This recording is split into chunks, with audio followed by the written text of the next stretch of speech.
Ich bin hier in Medjugorje und bin mit, wie heißt du? Anneliese Niederer Und woher kommst du? aus Österreich.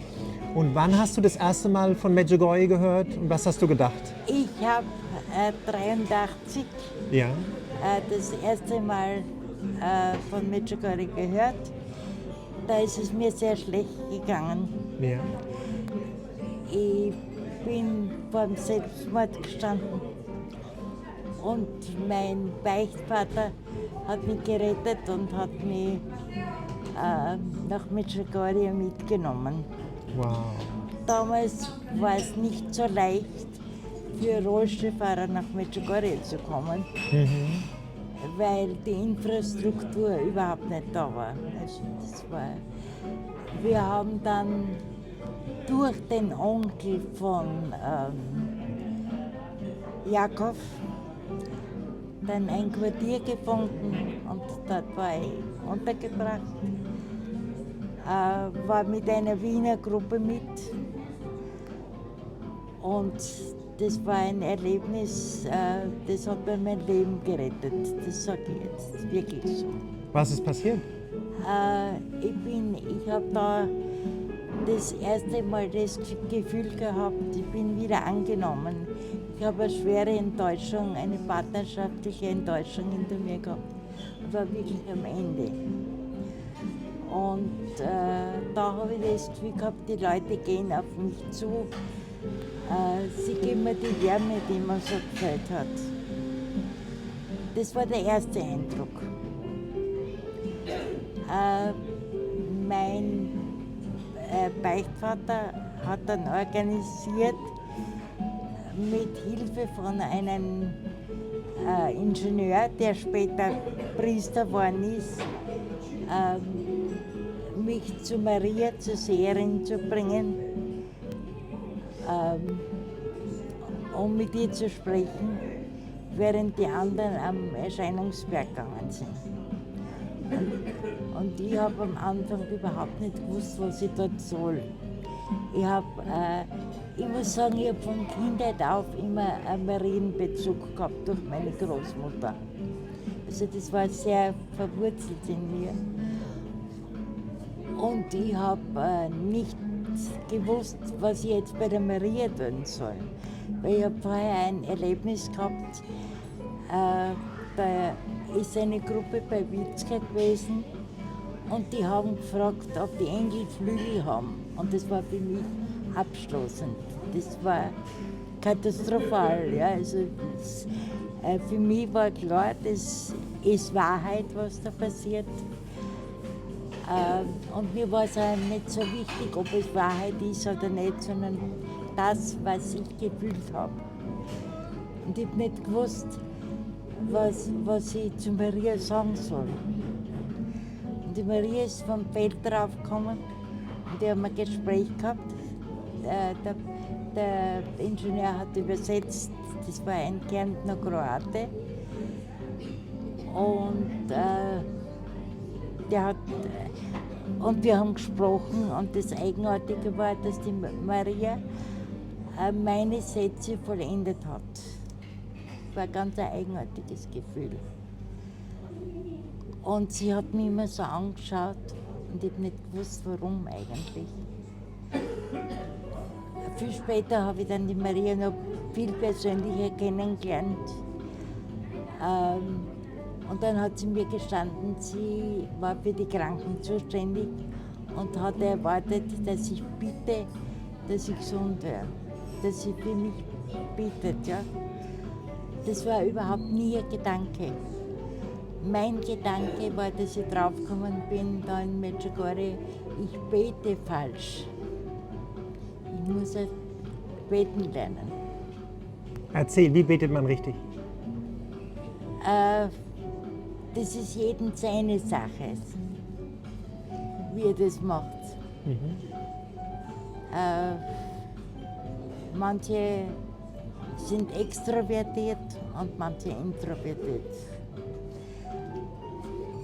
Und ich akzeptiere jeden, aber jeder muss seinen Weg zum Gebet finden. Ich bin zum Beispiel jemand, der schwer Formelgebete sprechen kann. Ich spreche wahnsinnig viel mit Gott, mit Maria. Das ist mir so wichtig.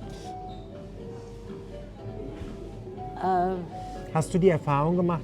Die sind lebendig, die sind wie im Zimmer nebenan. Du kannst mit denen sprechen, kriegst Antworten. Ja, ich habe manchmal, nicht immer. Also, ich habe gerade jetzt vorher bei der Marienstadt ein Erlebnis gehabt, wo ich das Gefühl gehabt habe, ich habe eine Frage gestellt. Und ich habe das Gefühl gehabt, sie neigt den Kopf. Für mich, ganz für mich allein. Ja. Aber ich kriege auch manchmal, werde ich auch ganz hart verwiesen, ja, also das spüre ich auch. Du musst diesen Weg gehen, den ich dir vorgeschrieben habe. Und das ist nicht immer leicht, ihn anzunehmen. Natürlich. Ich bin von Kindheit auf behindert, bin als Baby schon behindert gewesen. Behinderung war für mich nie ein Problem. Ich empfinde, und da mögen viele vielleicht lachen, aber ich empfinde meine Behinderung als Gnade, als Geschenk, weil ich überzeugt bin, dass wenn ich nicht behindert wäre, dann wäre ich ganz ein anderer Mensch. Und die Überzeugung habe ich. Und deswegen ist mir die Behinderung, es hat natürlich negative Phasen geben. Das ist ganz logisch. Und es will keiner behindert sein. Aber ich habe nie daran gehadert. Im Gegenteil, ich habe das erlebt, dass dass ich viel mehr Möglichkeiten habe, Leute kennenzulernen, auf einer ganz anderen Weise, auf einem ganz anderen Ort. Und ich erlebe es auch jetzt da wieder. Mir gehen Leute zu, wir lächeln uns an und das ist so viel wert. Das ist, wie wir ins Hotel gekommen sind, ist ein Priester dort gesessen und das Erste, was er gemacht hat, er hat mich von Weitem gesegnet. Also das sind Sachen, die gehen tief, die gehen sehr tief.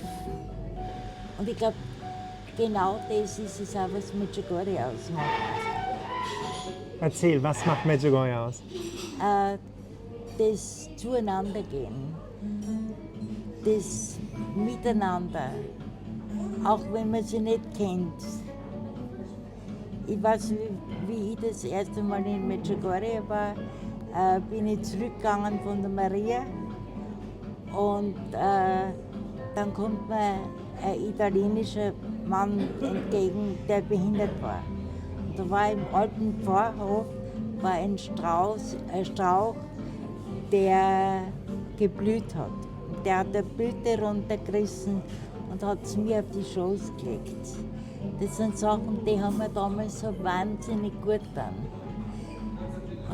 Und ich habe die Erfahrung gemacht, man lernt sich auch zu öffnen und man lernt sich auch zu umarmen. Und dafür, also, das ist für mich so wichtig. Aber ich muss auch sagen, ich bin jetzt nach dem Krieg das erste Mal wieder da. Ich war 3 Wochen, bevor der Krieg angefangen hat, das letzte Mal da. Und ich war im ersten Moment entsetzt, wie ich gekommen bin. Die Vermarktung, wobei ich sagen muss, das sind nicht die Einheimischen. Nein. Die sind, die das machen, das hat mich geschockt. Und es ist klar, dass die Infrastruktur verbessert werden muss, vergrößert werden muss. Aber ich habe das Gefühl, das, was ich damals erlebt habe, ist ein bisschen weg. Ist ehrlich? Also das fällt mir ein bisschen. Ich kann nur dazu sagen, mit den ganzen Geschäften, Ich habe ein paar Freunde hier gehabt. Am Ende haben sie auch alle gesagt, die Geschäfte. Am Ende sind sie alle in die Geschäfte gegangen und wollten Rosenkranz mitnehmen, Bilder mitnehmen, Bücher mitnehmen. Ich glaube, deswegen sind diese Geschäfte da. So viele von denen. Ja, ja. Das ist sicher auch wichtig. Nur finde ich, man soll es nicht übertreiben. Natürlich, alles ausgeglichen. Das ist meine. Absolut richtig. Und wie ist für die Beichte für dich hier? Das ist ja zentral in Medjugorje. Ich muss jetzt sagen, weil ich suche seit einer Stunde einen deutschen Beichtvater. Ja. Es ist niemand da. Ich war in der gelben Halle. Es ist zu, es ist niemand da. Ab 5 Uhr abends neben der Kirche. Ah, ja, aber das ist nur kroatisch. Nein, links von der Kirche sind die Deutschen. Ah, okay. Deutschen, Englisch, Okay, Französisch. Ab 5 okay. bis abends nach der Messe Ja, sitzen die und okay. warten. Wobei das für mich, ich habe meinen Beichtvater, Ja. der sich in Medjugorje, und das hat uns zusammengebracht, in Medjugorje entschieden hat, Priester zu werden. Wow. Er ist ein fertiger Arzt, er war schon im Praktikum, wollte selber Ordination aufmachen, war schon dabei und hat sich dann in Medjugorje entschieden, dass er Priester wird. Da hat der Pater Slavko sehr großen Einfluss gehabt. Und genau der Pater Slavko verbindet den Beichtvater und mich. Wow. Ich habe das gehört, und zwar muss ich sagen, er war dabei, wie der Pater Slavko gestorben ist. Und er war dabei, wie sie ihn runtergetragen haben. Er hat ihn runtergetragen. Wow. Gänsehaut. Und seine, zu viert waren es. Der Pater Slavko hat immer gesagt zu ihm, und du wirst Priester. Und hat ihm immer auf die Schulter geklopft. Und beim Runtertragen hat die Hand von Pater Slavko ständig auf seinen Rücken geklopft. Und das war ein Zeichen der Entscheidung. Dass er Priester wurde. Was für eine Geschichte. Hat er gesagt, Vater Slavko war im Frieden? Ist er im Frieden gegangen? Sicherlich, oder? Der Pater Slavko hatte ein zufriedenes Gesicht. Hat er irgendwas gesagt? Ja, er ist komplett ruhig eingestanden. Komplett ruhig. Er ist dazugekommen, er hat ihn gesehen. Er hat gewusst, jetzt wird er sterben. Und es ist keine Hilfe mehr da. Er war Arzt und hat ihm auch nicht helfen können. Es hätte ihm niemand helfen können. Es war die Zeit. Aber er war ruhig und ja. Also, War er noch bei Bewusstsein? Also das war ein das Prozess? weiß ich nicht. Weißt du nicht, Das okay. weiß ich nicht. Aber diese Geschichte unglaublich mit der Hand, ne? Dass dann noch im Tod oder kurz nach dem Tod. Ne? Ja. Und für mich ist eben die Verbindung zu meinem Beichtvater ist eigentlich der Pater Slavko und die Liebe zu Medjugorje. So habe ich ihn gefunden. Wow. Er ist bei uns in Hartberg im Kloster Kaplan. Und ich habe das gehört und ich habe weil vor einem Jahr ist mein Mann gestorben und mir ist schlecht gegangen und ich habe einen Beichtvater gesucht.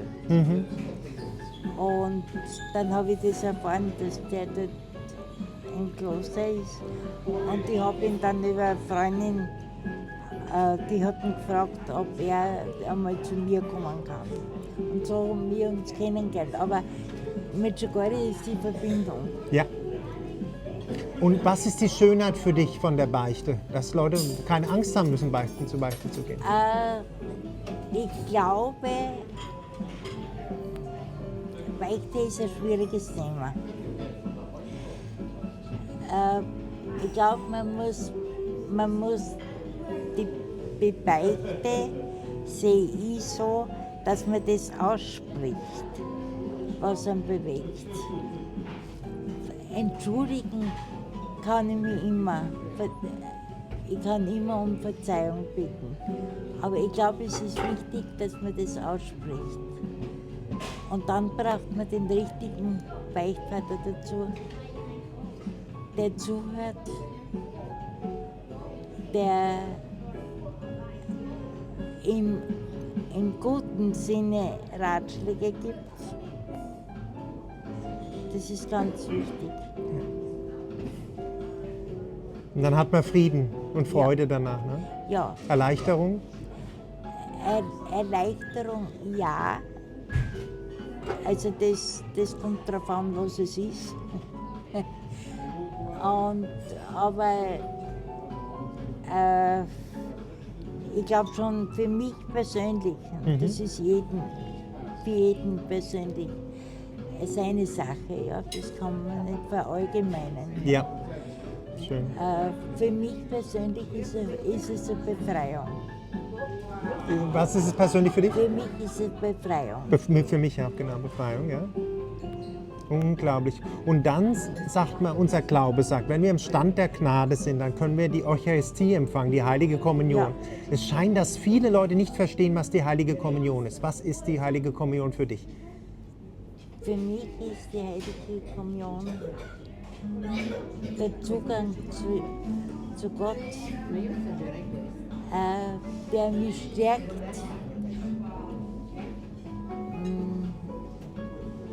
Ich war in einer Situation, wo ich nicht zur Kommunion gehen durfte, weil mein Mann war reformiert und geschieden. Und bei der reformierten Kirche gibt es keine Scheidung. Und mein Heimatpfarrer damals, muss ich sagen, hat mir die Kommunion verweigert. Obwohl er mich kennt hat, obwohl ich viel mit ihm zusammengearbeitet habe und so. Das hat mich schwer getroffen. Und dann habe ich ein Erlebnis gehabt. Ich bin dann zu Ostern mit meinem Mann in seine Kirche gegangen. Und sein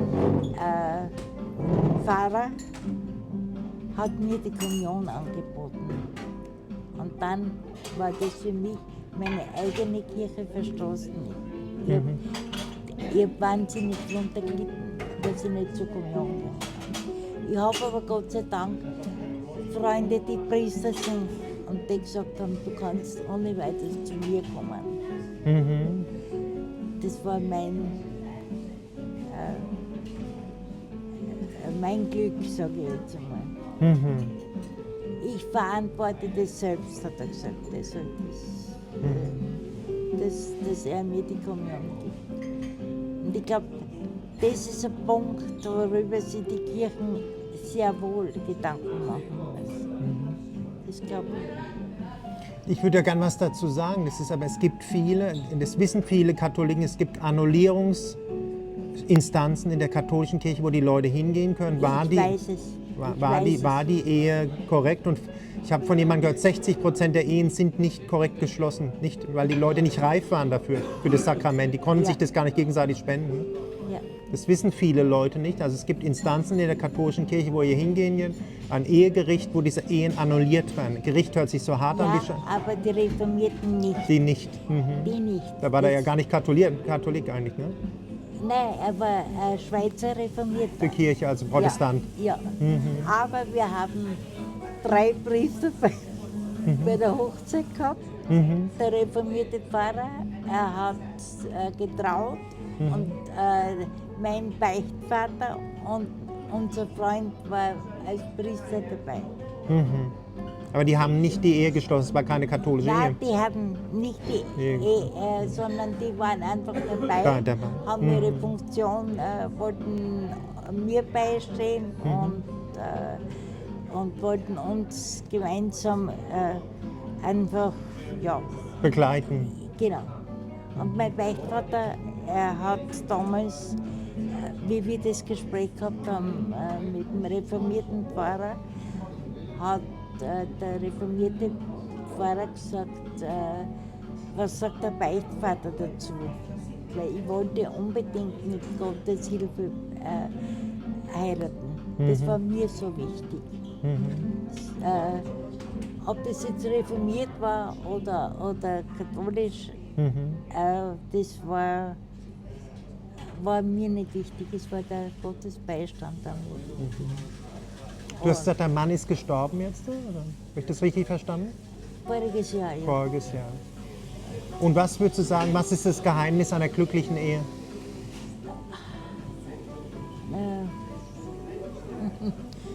Viele suchen die glückliche Ehe. Jeder muss einen Schritt zurückgehen, sag ich. Und mein Mann hat es sicher nicht leicht gehabt.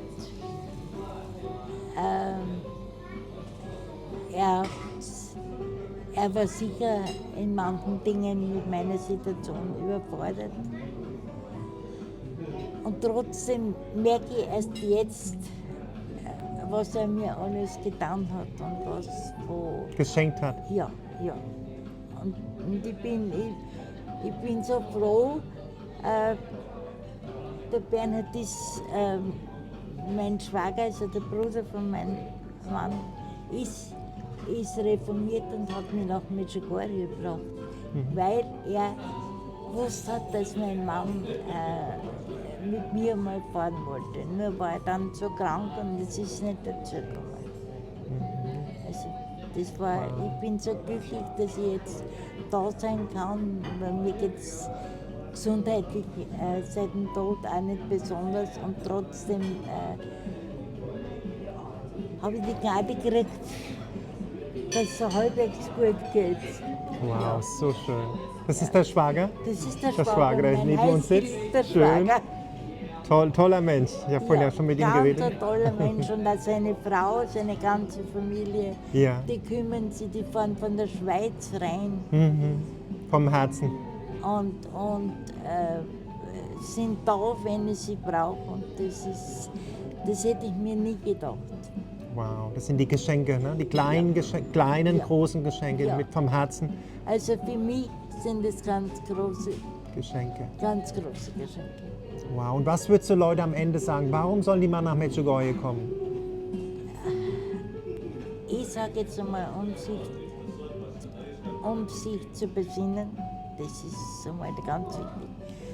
Zu sich selber finden, das ist der erste Schritt. Und alle weiteren Schritte entscheidet die Maria. Genau so ist es. Und hast du auch die Erfahrung gemacht, wenn du lebst mit dem Vorsatz, dein Wille geschehe wie im Vaterunser, dass dein Leben schöner wird? Damit tue ich mir manchmal Mal schwer. schwer. Wie wir alle? Ja? Also das, weil ich nicht immer in der Lage bin, das so anzunehmen. Klar. Und was würdest du Leute sagen, die vielleicht hadern, die eine Behinderung haben? Was würdest du denen sagen wollen? Das ist wahnsinnig schwer. Ja. Ich tue mir das so schwer, weil man gerade, was mit Behinderung anbelangt, niemand einen Ratschlag geben kann. Genau so ist es. Ich sage schon, dass sie sich öffnen den anderen gegenüber und nicht alles, was rundherum um sie passiert, als negativ aufzufassen. Es steckt immer was Positives dahinter. Das ist ganz, und wenn es noch so schreckliche Erlebnisse sind, sie sollen einmal zuerst denken, wie würde ich reagieren, wenn ich ein gesunder Mensch wäre und damit nicht umgehen kann mit der Behinderung. Manche sind nicht fähig, Ja. das einfach umzugehen mit einer Behinderung. Und ich bin dafür, dass soweit jeder kann das nicht, das ist mir klar. Und da habe ich sicher einen Vorteil, weil ich von Kindheit auf behindert bin. Dieser Unterschied, wenn ich später behindert werde. Ja. Aber wenn man es kann, dann soll man den Nichtbehinderten einen Schritt entgegen machen und nicht warten, bis der kommt, sondern ihm helfen. Das sind meine ureigensten Erfahrungen. Wow, was kann ich sagen? Ganz lieben Dank für dieses schöne Interview. bin. Und was würdest du Leuten sagen? Du strahlst so von innen raus. Wie können Leute, alle wollen dieses Strahlen und diesen Frieden haben. Was würdest du denen sagen? Ich glaube, es ist eine Gnade, dass man das kann. Für mich ist es eine Gnade. Ich habe dieses Geschenk bekommen, dass ich frei sein kann und auch lächeln kann. Ich erlebe es da in Medjugorje so stark, dass man, wenn man lächelt, den anderen zulächelt, dann kommen Reaktionen. Wow, schöne Reaktion, ne? Und lächeln, wie hat Mutter Teresa von Kalkutta gesagt, wenn man $1000 hat, dann kann man 1000-mal $1 verschenken. Lächeln kann man millionenfach verschenken, kostet nichts. Ja, Und das sieht man an deinem Lächeln. Kann Ja. es sein, dass dieses Lächeln mit der persönlichen Beziehung zu Gott zu tun hat, dass Jesus in deinem Herzen ist und die Mutter Gottes? wahrscheinlich, ich bin überzeugt. Davon. Ich habe es von oben aber gekriegt. Ja, das ist ein Geschenk, ne? Gnade Ja. ist ein himmlisches Ja. Geschenk. Ja, ich habe es von oben aber gekriegt. Und da muss man einfach nur bitten und wird dir gegeben vielleicht, ne? Ja. Also ich bin schon so aufgewachsen, mein Cousin war Priester, ich bin immer in den Dings aufgewachsen. 2 Cousins meines Vaters waren Priester, also ich bin da immer In einer dem starken Umfeld katholischen gewesen, Familie ja. aufgewachsen. Ja. Und was ist die Schönheit des katholischen Glaubens für dich?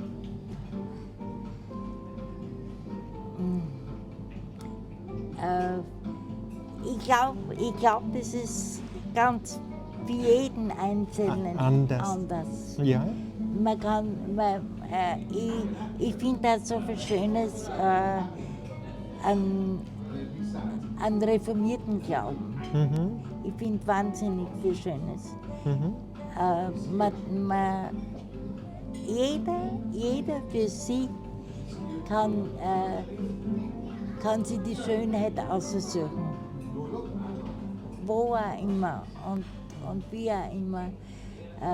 Mein Schwager und die Schwägerin, wir beten miteinander und wir haben eine wunderschöne Zeit. Wir waren gestern am Kreuzberg, meine Schwägerin und meine Pflegerin, die da ist, die sind raufgegangen und wir zwei sind unten gesessen, weil das unzugänglich ist für Rollstuhlfahrer. Wir sind auf den untersten Bänken gesessen und haben Gespräch gehabt. Und wir haben dann beide gesagt, so haben wir noch nie gesprochen. Die Möglichkeit. In der Tiefe zu sprechen. Ja. Das ist Also, Medjugorje? Könnte sein, aber wir machen das auch zu Hause. Genau, Ja. weil das geht weiter. Das ist katholisch, ne? In der Tiefe, Ja. schöne, seelenvolle Ja, Gespräche. Ja. Ich muss aber dazu sagen, dass Schwägerin und Schwager sehr tiefen Glauben haben. Und das fördert das natürlich auch. Da können wir viel besser miteinander. Wow, schön. Danke sehr.